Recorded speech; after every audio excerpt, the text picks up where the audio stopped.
Hey everyone, Benzie Johnson Jr. here, and I probably shouldn't pigeonhole myself into being another cartoon and kids television YouTuber. But what can I say? It's what I know. Anyway, today I'm sharing a new way I've come up with to think about the state of kids TV, at least here in the States. If you're interested in television, and not just the kids kind, but in general, then go on down and hit subscribe because there's plenty more stuff coming and you won't want to miss it.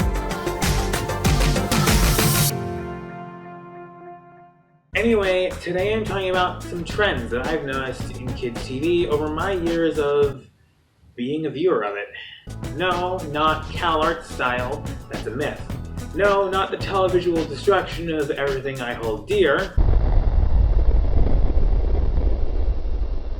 Though that's probably several videos. I'm talking about a concept I've devised, and that's the idea of kids' content cycles. So what do I mean by cycles? The theory is here you can easily divide kids' TV into eras, or periods, or phases, or whatever you want to call them. I call them cycles.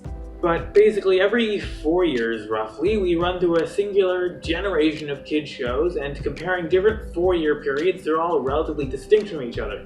Sanjay and Craig is old news these days. Fishhooks is so old you couldn't ask anyone in the target demo about it because they were either weren't born or too young to remember. But anyway, these distinct and largely self-contained eras start, for me anyway, at 2010, because that's the earliest I go back 90% of the time. So by that bar, we've seen 3 eras so far. 2010 to 2014, 2014 to 2018, and the one we're currently in, 2018 to 2022. Now I'm sure you could go backwards and do 06 to 10, 2002 to 2006, and even 1998 to 2002 if you wanted to and see similar patterns, but that's not where I am. So why do these cycles matter? Well, besides being a haunting reminder of the unforgiving passage of time, they help create quick, comprehensive freeze frames of certain periods of time without necessarily waxing nostalgic. By picturing shows and channel directions as products of an era, a specific, narrowly defined one at that, it just makes long-term progress easier to follow. Kids television moves fast, so making comparisons between, say, 90s TV and 2000s TV doesn't work as well as it does on adult television. The viewer base and the programming catering to them is very much in and out.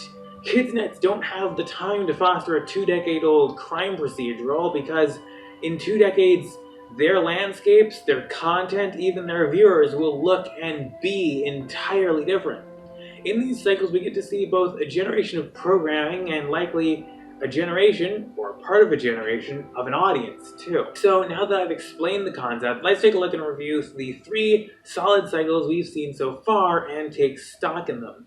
Review them for a bit. First up, 2010 to 2014. Soft, innocent years. We were just coming out of the whirlwind 2000s where everything was new and exciting, and that feeling was about to fade fast. But the start of this era also was important because so much was happening around this time in the kids space. Cartoon Network just launched their most ambitious rebrand in probably forever, the long-running Check It brand package in its young, naive infancy. Disney Channel pulling off a similar feat with the caging of its longtime logo a few weeks earlier. Nickelodeon launched quite the overhaul itself the previous fall, scraping off the splat that had defined the channel for the past quarter century in favor of a more wordmark-like modernist piece. Plus, Nick Cannon had 5 seconds of brief semi-relevance, a thing that would become a recurring thing.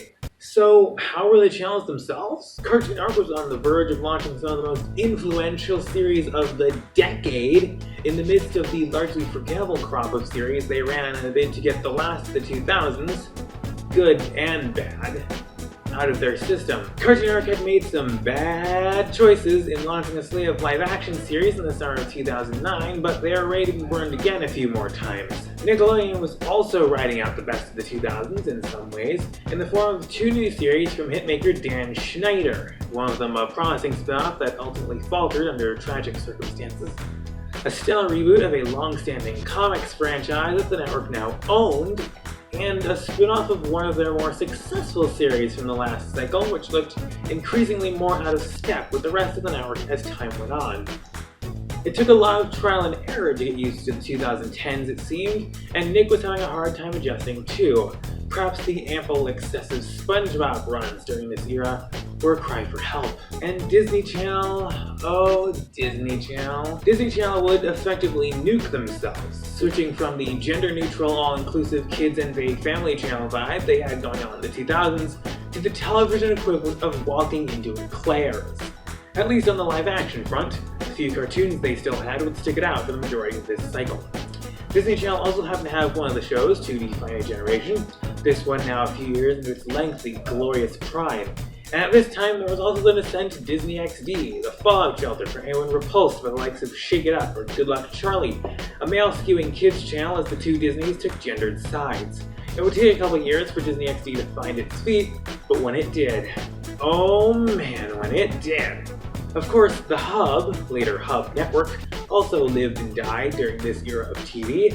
They're best remembered for spending their first 2 years trying, and their last 2 years not trying at all. I'll be continuing this look into cycles in an upcoming part 2, where I'll look at 2014 to 2018. If you want to see that and more of this sort of theory type stuff, go ahead and subscribe, and of course like and share this video as well. I post new television content at least once a week. Thanks for coming by. I'll see you in the next video. Maybe check out one of my other videos that's coming up on the roll.